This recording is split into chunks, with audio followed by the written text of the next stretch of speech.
சென்னை சேலம் 8 வழிச்சாலைக்கு எதிராக நடந்த போராட்டத்தின் போது மார்க்சிஸ்ட் கம்யூனிஸ்ட் முன்னாள் எம்எல்ஏ டெல்லிபாபு தாக்கப்பட்ட வழக்கில் காவல்துறை அதிகாரிகள் 1 லட்சம் ரூபாய் நஷ்ட ஈடு வழங்க வேண்டும் என்ற மனித உரிமை ஆணையத்தின் உத்தரவு செல்லும் என சென்னை உயர்நீதிமன்றம் தீர்ப்பளித்துள்ளது.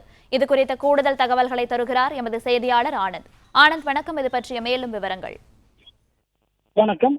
சென்னை சேலம் 8 வழிச்சாலை திட்டப் பணிகளுக்காக தமிழக அரசு விளைநிலங்களை கையகப்படுத்தியதை கண்டித்து கடந்த 2018ஆம் ஆண்டு ஜூன் மாதம் 16ஆம் தேதி செங்கம் அருகே நடந்த போராட்டத்தில் மார்க்சிஸ்ட் கம்யூனிஸ்ட் கட்சியினுடைய முன்னாள் சட்டமன்ற உறுப்பினர் டெல்லிபாபு கலந்து கொண்டார்.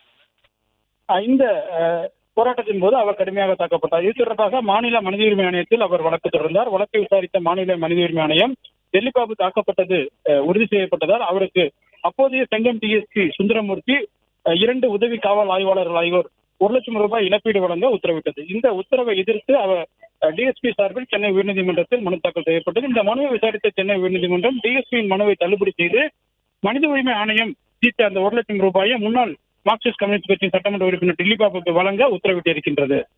பிளே ஸ்டோர் மற்றும் ஆப் ஸ்டோரில் இருந்து பாலிமர் செயலியை QR கோடு மூலம் பதிவிறக்கம் செய்யுங்கள்.